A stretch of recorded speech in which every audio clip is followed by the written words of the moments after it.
So, hey, guess what's happening? All right, what's happening? This will be good because every week you No. Robin Swoboda. Karen, would you be quiet? I want to talk to Bob. I can't hear him. Okay. Robin Swoboda. Robin Swoboda. Okay. Who was our first guest? First guest, right? She is going to be on the Thursday night, this coming Thursday night. She's going to be the co-host of the 7 o'clock news on Channel 3.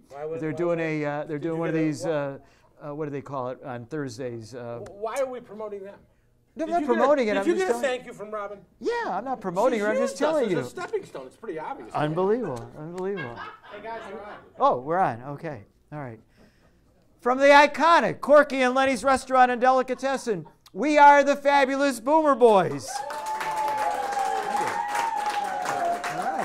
I'm Bob Snyder. This is my friend from the 4th grade and still my friend today, Bruce Bogart.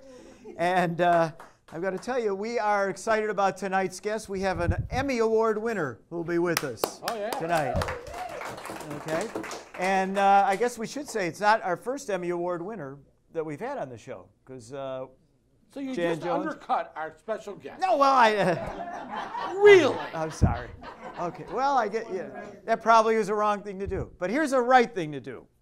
And we've been talking about this every week. All the different shows on television now, you always hear breaking news. I have breaking news for all of our watchers.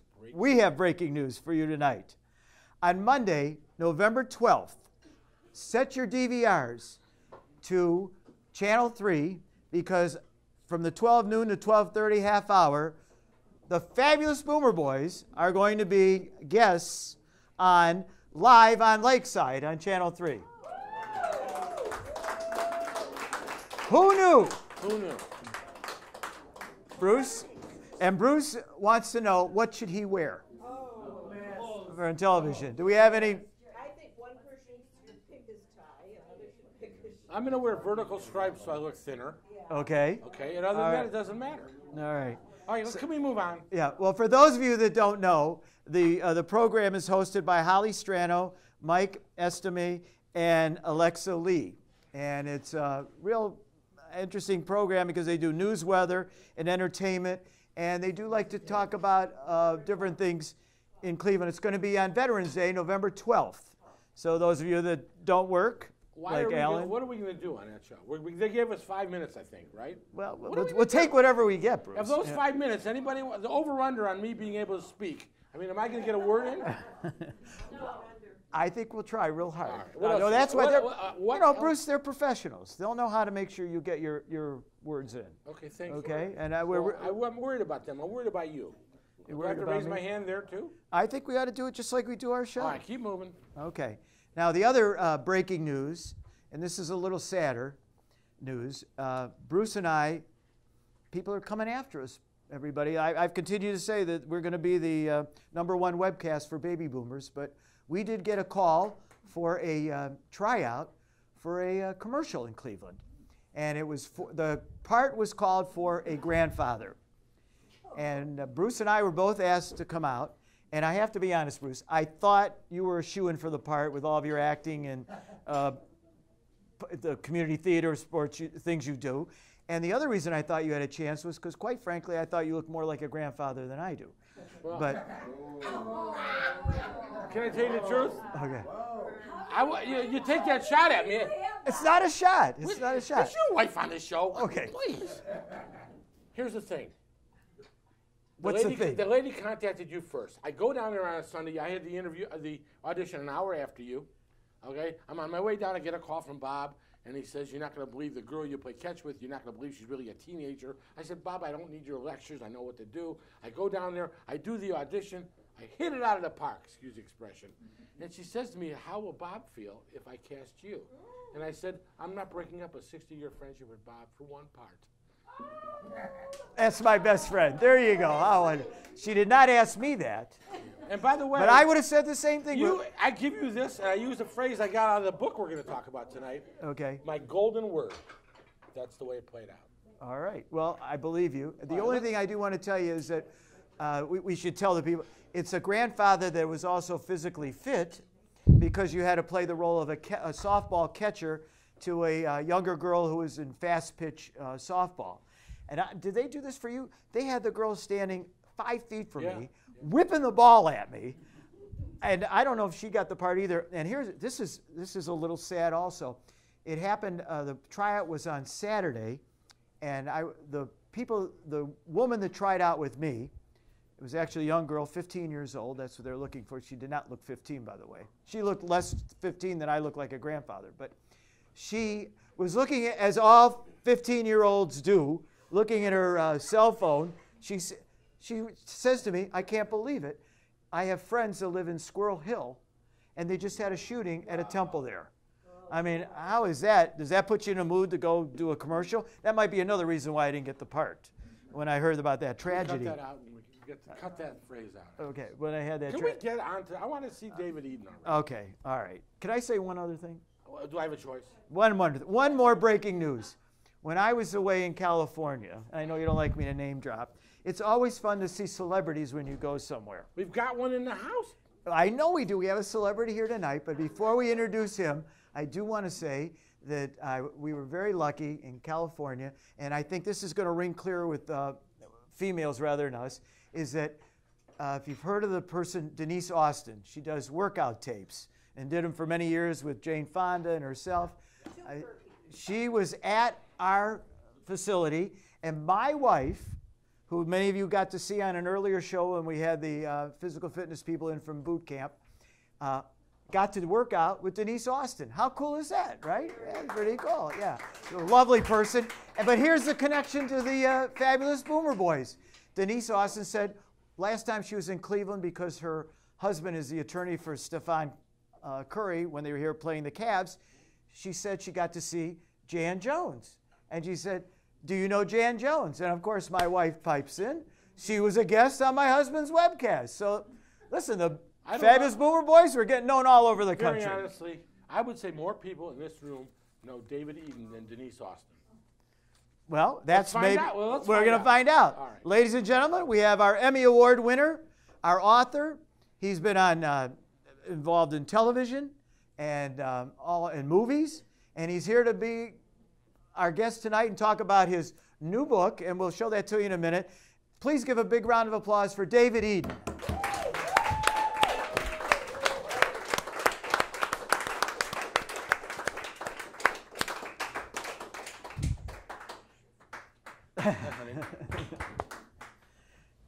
Sit down, David. Thank you, everyone. Before we talk, I want to complain about the pickles. I've had a feud with Corky's going on for a long time because the pickles are too green. You need to order the other one. I do order the other ones, and I end up with these all the time. So on Facebook, I've been feuding with them for years about green pickles. Did you Good. know Now, that? I know everything. The only reason why I agreed to come here tonight was to discuss the green pickle problem. They're not cured. They're not even half dill. They're Bob, like you raw. can throw away your notes. I can see that right now. I can tell. Talk to Bob. He's very insecure. I'm hoping that we'll still be able to do our next program from Corky and Lenny's after I that. love but- Corky's. I've been coming to Corky's for more than 50 years, don't you think, Karen? Okay. Let's show your book, David, This is right my off the book. bat. Let's show your book. Let's show it to the camera over here. Okay. Before we go any farther, translate, is it Pashtun? My Pashtun rabbi. Pashtun rabbi. Pashtun are 50 million people that live basically between Afghanistan and Pakistan. There are about 35 million in Afghanistan. There are about 15 million in Pakistan. And these are the people that are being killed by the war on terror. The Pashtun, by legend and by their own legend, many of them think that they're descendant from the Jews. That when the lost tribes of Israel, after the Assyrian destruction of the first temple, that they ended up in that part of the world. And so in the United Arab Emirates, where this book is based, I was there between 2008, 2009, as a professor, as the journalism expert at United Arab Emirates University, where no one knew I was Jewish. I met a taxi driver. His name is Noor. So Noor, hello to you, hello to all my Pashtun friends. Because they can see this on YouTube. They can see this on YouTube. We're in contact all the time on Facebook and others.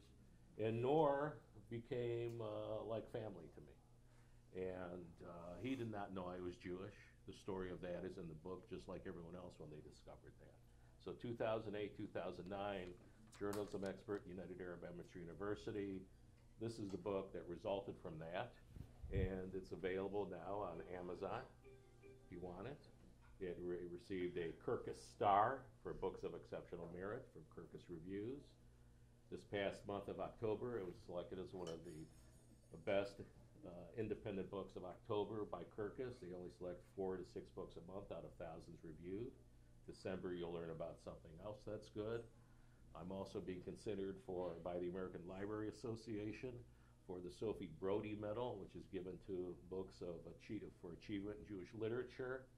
You know, I don't have any expectations about that, but the guys like Herman Wouk were nominated for that. And here, I'm just a guy from Heights High. You know, I'm glad you mentioned that. Yeah, Heights High people out there. We have some Heights High people, and we've been getting complaints that we talk too much about a Brush and Shaker, and I want to make it clear we knew that you went to Heights High before we had John here. And for a Heights guy to sit between 2 Brush guys is a real letdown. It's really a move up. You can get, I don't care about the Sophie Hirschfeld Award or whatever that is. This is it right here. Yeah, you're here, the cool Jewish guys went to Heights. Yeah. And then there were you guys. It takes 2 brushes. You know what? Yeah, right, There were you guys. Let me ask you a question. Yeah. Your wife's not from Heights. Thank God. All right, she's from out of state. You bring her in, right? I import all my wives. All right. All right, so I have a question for you, too. Why would somebody from Cleveland Heights, Ohio, want to go to the United Arab Emirates and not tell people he was Jewish, for example? What brought you there? And I'm going to ask you this. At the time, were you married? I was married at the time, and that's one of the reasons why I left. Okay, Because that makes sense. How bad did he want to get away from his wife that he went to an Arab country? I mean, my God. Yeah. I've been in your shoes. I was happy to leave Ohio. You know, I just went from. So that speaks to my despair. I went from Orange Village to Lyndhurst. I mean, you know. It's close. It's close. Oh, okay. Yeah. All right. Yeah. Went to Bainbridge, Bob. Yeah. All right. Our people have suffered so many years. Yeah. So your question is what? So my question is, why did you go there? Why did you pick that place in the world to go do what you? Because you obviously have credentials. You probably could have gone anywhere you wanted to. Okay. Well, yes and no, because make a long story short. Please, we've only got 20 minutes left. I apologize for Bob. Okay. So here's my 16-minute story. Okay. I had been working at Channel 19. Am I allowed to say shit happened? Yeah, sure. We don't have so FCC. Shit happened. I was fired. I sued them. There were anti-Semitic undertones in that. Channel 19 ended up settling with me after Denise DeFalla made a fool of herself in court. So I hope you invite Denise because she's really a truthful. Come on in, Denise! I've asked her every month, and there I was sitting in Beechwood with a divorce that was not progressing, and I needed something to do, and I thought I would teach somewhere. And Liquor, please. I saw that there was an ad on the Chronicle of Higher Education for a communications professor at United Arab Emirates University. I applied online. I filled out the application, and the application had one spot where it said religion. And I looked at that spot, and I go, I've never been asked that question in America, but it's their country. So I wrote Jewish. I never expected to hear a word again. You know, time goes by, I get a call from the Americans that are doing the hiring, and I ended up doing a teleconference interview. And I think one of the reasons I was hired over 76 others because of what they read about me suing Channel 19 and winning, where it was a David Goliath type of situation. So what the hell, I went there because I could. Okay. That's it. All right. So then you get there and you meet this taxi driver. I mean, you didn't go there figuring you're going to write a book about this area, or did you? Am I wrong? Or well, no. I mean, I went there was saying, what the hell am I doing here? And then stuff happened, and I take notes. So as stuff happens, if you recall 2008, the fall of 2008 was when the economy collapsed around the world. The world lost a third of its wealth. right. It even affected the Emirates. So that happened, and then later in the year, Gaza war happened, and various things happened that I thought, well, this could be a story, but then it's what kind of story? So I took notes, and I didn't really decide to write about it until after I came back, and I had a 3-year contract. I decided in stories told in the book about why I stayed for a year. The concept, it's not a novel concept of writing a book about an academic year. And so that's what happened. Now, this is more of a memoir or an autobiographical kind of story. Well, It's not like, this is not just a nonfiction or a story that you're going to read about it. This is about you and what happened there, right? This is, so that's my difficulty. It's categorized as a memoir. Okay. And so there's memoir stuff in it. There's reflection, there's thought, there's history and all that, but it's also, I'm a journalist. So, I tell you stories about people, and these are real people in the book. I was at the Beechwood Library Monday night, and I showed the pictures of the real people. These are people that I still talk to and have relationships with. So it's how do you tell the story? So you end up telling a story in something like this in 2 voices. One is the participant, where you're in the story, and the other is stepping back outside of your character and reflecting about things. So, that's the depth of this book. It's not, a nonfiction where you're just going through and reporting, because I could do that, but it has to have a soul, and the soul is about people, and it's about the relationships you have. Now, you met a family there, right? Is that? Among you the became people closer. I met there, I had a student. Her name was Fatima Al-Falahi. Was it her? It was a her. Okay. Do you have a picture for Bob? I have a video I can show you, but I Okay. do have pictures. You have a Oh, video? he'll take the video. Oh. Kidding me. But Again, my kids won't want to watch the show. Okay. yeah. So the first semester, for sure. yeah, the first semester I taught only female students, or they're called girls, and I taught at the girls' campus. I'm surprised they let you do that. Well, I yeah, thought, they I thought let- they Muslims were, there was a They problem let with that. They let professors there, male professors teach females, and female professors teach males. The Emirates is not as conservative as Saudi Arabia. Women drive, they hold jobs. Oh, they do? Okay, that's interesting, yeah. So anyway, I met Fatima. She was in my class, and she liked me, and she brought me home, and I met her family, and her family was related to Sheikh Zayed, who is the founder of the United Arab Emirates, who one of his claims to fame is that he had a transplant operation at the Cleveland Clinic. Oh, so you had a little bit of relationship He had there, a relationship there, and that's, I think, one of the reasons why there's a Cleveland Clinic in Abu Dhabi, because of that relationship. And so it became that they adopted me and made me part of their family. Here was, a former finance minister of the country, who was, a very wealthy, prominent family, and he accepted me as his brother. I was called uncle by the family. I was there frequently.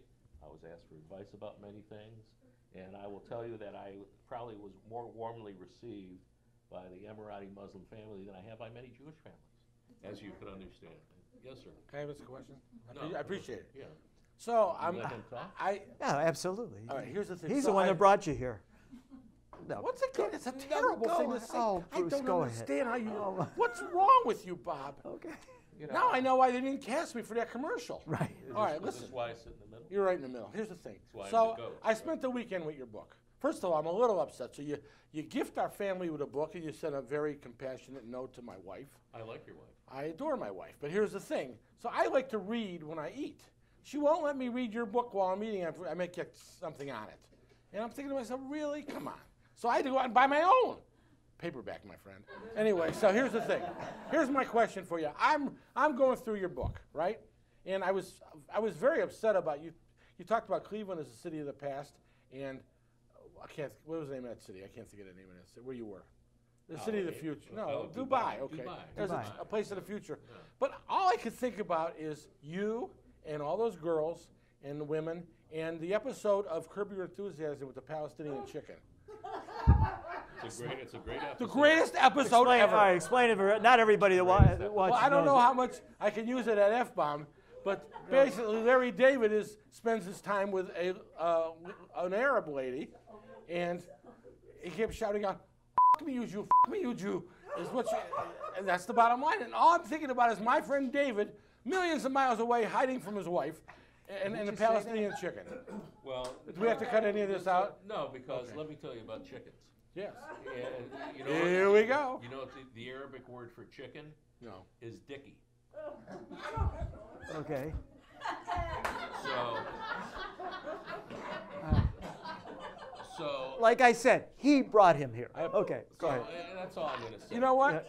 No, don't worry about that. Okay. All right. Okay. So the But we can't talk about the book anymore Well, we because can't- you wanna we're talk plugging the about book. chicken? I don't want to talk about chicken anymore. I want to say this: if you're on the bubble about whether to get this book, I'm telling you, get the book if you're not sure, because this is a good man, and I can tell you off screen why I know he's a good man. And I don't like to put money in the hands of people that aren't good people. So that's what it's like. That's all I got to say. But what's before he goes, or before you go? David also has been an attendee, and I don't know if you're working or just for pleasure, at the Cannes Film Festival, right? Not a con at Deauville. Deauville. It's all the same to a Jew. Okay, go ahead.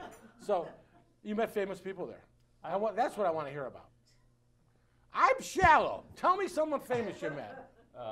Okay, my favorite famous person I met was probably Isaac Bashevis Singer. Isaac Bashevis Singer, see? Isaac Bashevis Well, I know who he Singer was. is one of the great Jewish Yiddish novelists of all time, Nobel Prize winner. And I spent an afternoon with him on Halloween and did and interviewed him. But give us something for our non-Jews. For our non-Jews? Well, see, that's my Nobel. How about Frank Capra? You know who Frank Capra Oh is? yeah, sure. Okay, the legendary film director. Did you Legendary. get to talk to him, or you just were in the same room? I had Minneapolis when I was there. I initiated the first international film festival in Minneapolis when I was an editor at the Minneapolis Star, and we invited retrospectives with directors Vincent Minnelli, Oh. Frank Capra. Vincent Minnelli was married to Judy Garland, right? No. No. No. Yeah. I think so. Liza because Minnelli's Liza- yeah. yeah. Yeah, So sure. I had lunch with Frank Capra to talk about, I was interviewing him on stage. So these are people I interviewed on stage. And George Roy Hill, another famous director. Didn't Right. he do the Butch Cassidy and Cassidy. So Sundance. David, So what- those are some movies. that's And good stuff. Harrison Ford, Lucille Ball, I met several Oh. times. David, And you should I was as close to Lucille Ball as I am to your hair, and she was wearing an orange fright wig, so I could see the You can see netting it. on it. Yeah. It's my wife's favorite Yeah, comedian. and she has no lips. She's not funny. Lucy has no lips. They're just painted on red. Really? But nice lady. Bob Hope several times. Henry Fonda. See, here's the thing. Mary You should Tyler you Moore. should lead with that stuff, and then we'll get into your book. I'm I mean, here can to you answer imagine questions. you start lead with Bob Hope? Thanks for the Bob memories, Hope though. from Cleveland. He grew up Right. here. Yeah, we know Right. that. Yeah. So, So- I mean, and we can go on. Well, some I want to others, know. What I want to know is seriously, because we do have a time crunch. What's next for David Eden? What's next for me is trying to be an older Jewish guy who survives and is happy in his life and can function properly. I mean, you don't have another book on the horizon you're thinking I- about, or I'm just thinking about my life and uh-huh. day to day, I know. getting up in the morning, going through the day, making sure my wife is happy, that the pickles are cured. Well, I'm hoping to go on a speaking tour with the book. Okay, I'm see, now thinking that- about yeah. what's next. I don't know. Who knows how long I'll live. So this is probably, Bruce, a good warm-up for him when he goes Yeah. on the speaking tour. you could be like Robin Swoboda. We'll get you on the next stop. Well, and please invite Denise to follow because I think Would you sit in the house? I will sit in the house and I will ask her questions. Before we went on the air, I have to say this. Before we went on the air, Bob and I huddled with David. Is there anything you don't want to talk about? We shouldn't bring up. And he said, no, go for it. So I have a go for it question. Please. Oh boy. Bob, Go ahead. stay Go with for me. it. I don't want you to undercut me. No, go for it. I know you're married to a wonderful woman. And you mentioned how you want it, that's part of your agenda for the future, right? Yes. But just for argument's sake, anything goes wrong, what country are you going to hide in this time? Fair question, David. Fair question. I think it would probably be not a country, but I would hide out with the neo-Nazis in Idaho. Okay, Bob, you pick it from there. It's yours, Bobby, baby. Well, let me. I'm going to ask. I'm going to go back to your book for a second. I want to show everybody the book one more time here. By the way, where do you get the book? Where You can get the book Amazon. You know, just Google in the name. I also have a website, mypashtunrabbi.com, that you can buy it there for a 25% discount. And I have a few copies here if anyone's interested. Okay. And, We're gonna. Is it okay if we have a drawing tonight and give away one of your books? absolutely, I'm happy You'll to. autograph I have it. my pen. Right. All right, so that'll be one of our prizes along with our $25 gift certificate to Corky and Lenny's. I had to ask you one question before you were the editor-in-chief of the Cleveland Free Times, is that Yes, right? Yes. Okay, that you got to have a story from that, with what goes on, what went on with that news publication. I mean, they had some freaky stories in there. Am I right? Well, you know, the Free Times, when I took over the Free Times, I was 50 years old, which is insane to do an alternative paper at 50, but I had left the news business 10 years before. It was a year after 9/11. I had an itch to do something. I always thought the Cleveland news media really sucks. And so I saw the Free Times was advertising for an editor. I applied for it. Interestingly, the guy that hired me was a guy named Don Forst, who was the editor of the Village Voice. He'd also been the editor of New York Newsday, New York Daily News, and we had mutual friends, so we met, and 3 minutes later he hired me. And I went to the Free Times on Coventry. 6 months in, it was bought by Scene and closed down. 6 months later, we were back because the Justice Department thought it could be an antitrust situation, called me in, I convinced them that it was. We came back up, we were funded by I want him on my $1 million. side when there's a lawsuit, And, right? and we came back, and we were going gangbusters. And just it was a great run. It won, you know, best weekly newspaper in the state for the first time ever. And yeah, so there was a columnist in that paper that everyone talked about. His name was The Nose, and The Nose would always make fun of Connie Schultz, Bill Mason, Okay. the Bishop, you know, One-Term Jane, and all kinds of things. So that became the hot. Wait, who was that? One-term Jane. One-Term Jane. That was your Mayor Jane Campbell. Jane Campbell, right? Yeah, so we started calling. She her went into real estate. She had some after that. So Yeah. anyway, and she was a one-term mayor, and she was a great one-term mayor, and even though she wasn't, but I can say that now because she's not. So the Free Times was a great place, and we, you know. I thought it was a fun paper to read. I had a lot of fun doing it. From there, the folks at Channel 19 approached me and wanted me to and hired me to be managing editor, because they wanted to have some of that energy in there. And so I went there, and that was probably the most insane job I've ever done anywhere. Really? Because 2 weeks in, it's like, this is the worst decision I ever made in my life. And I'm just saying it mildly. Yeah. How much? Okay. You can't get much milder than the word you used, but. And, you know, I think that the hardest working people I've ever seen in the news business were the people that work there. Okay. Some of the most abused people. And in TV news, you're abused very much so. And I was, you know, supposed to abuse people. I don't do that, so we had some conflicts with management. And yeah, so I did that until I got fired. And that's why I ended up, you know, going and hiding out with goats All right. and camels. And the T-shirt goat, what is That's what I goat? was gonna ask. Okay, so for my birthday, my wife got me dress T-shirts. And Is so this one of them? this is one of my dress T-shirts. I wear it on special occasions. Bruce, not when we go on the. You're When we interrupting go me, on, wait, so- Bruce. When we go, it's my show, So- and your show. Our show. Our That's show. what I've been saying I all can this inter- time. Bruce, I I'm can sorry, interrupt David, I because apologize. I don't want you. I apologize That's for my okay. friend. I don't When I want use you that to word wear one of loosely. these T-shirts when we go on television next Monday. But go ahead. This is, Well, let's hear the this story. is my goat T-shirt. Okay. And so what is it? It's a goat. I like goats. If you look in a goat's eye, how many of you ever looked deeply in a goat's eye? It's How the many, most how many Jews have looked at a goat's eye? deeply. Well, Deeply. Passionately. Before you were married, You I wanna saw finish some this? people you looked at. I It could became- qualify I for that. became very fond of goats. Okay. So I like goats. And the other thing, of course, goat means greatest of all time. Oh, there you go. That's the real reason. So okay. you interpret it whichever way you want. Is that this guy likes goats, or this guy's an egomaniac like Michael Jordan, who I met right after he won the championship game in 1982, Alone in the Locker Room. That's in the book. You can have that anecdote too. But this is one of the wonderful shirts I got from my wife, and I'm very blessed. Okay, well, All right, let's give away one of your books. What do you say?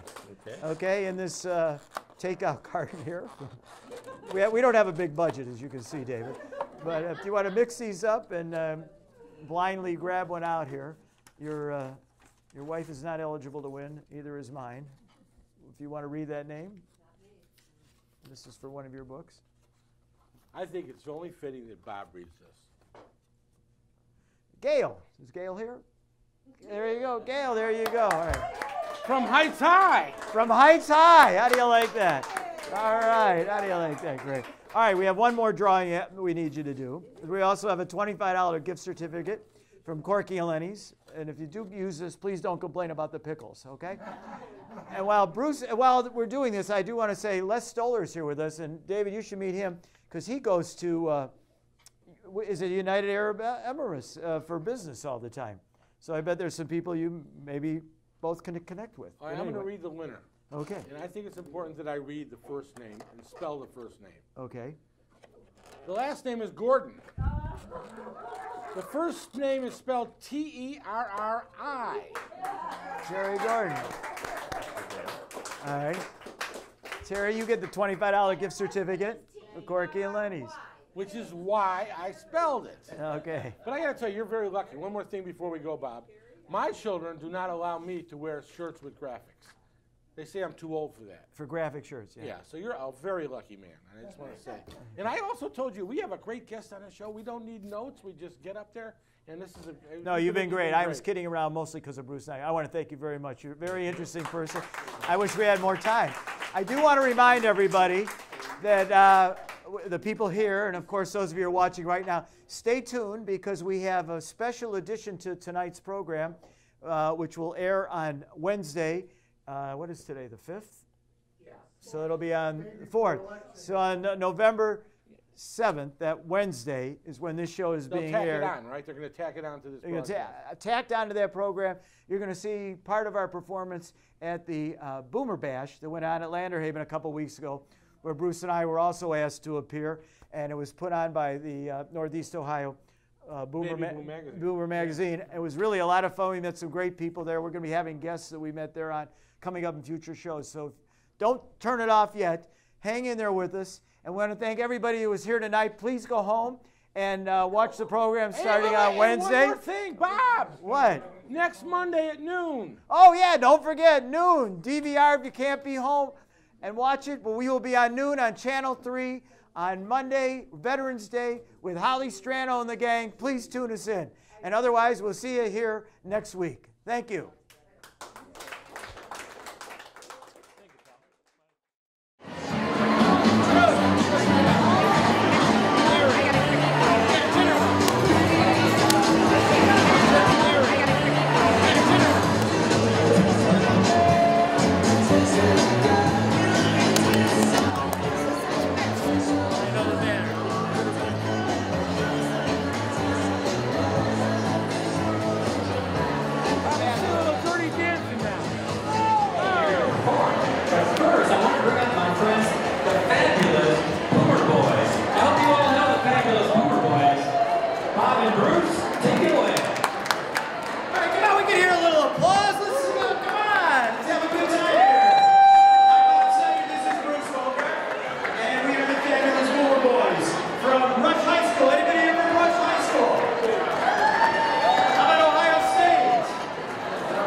Everybody come to the dinner and Corky's in that room. Corky and Lenny's on the grid. 216-464-3838. The iconic Corky and Lenny's. All right, please. And then what we do is we do a half-hour show for our generations. Screw the millennials. It's our time still. Right? So you can watch us for free for the rest of your lives. We give you a YouTube channel. You push a button. Even Bob can push a button. to YouTube, and once you get to YouTube, search the Fabulous Boomer Boys. Oh, we got a flyer. Tell them. Oh, we have a flyer. Tell them all about it. Our booth is going to make a left turn when you get out of here. You see our booth. You get a flyer. It tells you how to find us. If you want a still picture of Bob, he will give you one. He'll sign it. And that's all we got. They told us 3 minutes. We're going to do it in less. Oh, free water next to our booth. Get your water and come and see us. And for those of you that are beyond boomers, you're also allowed to come. But in particular, if you're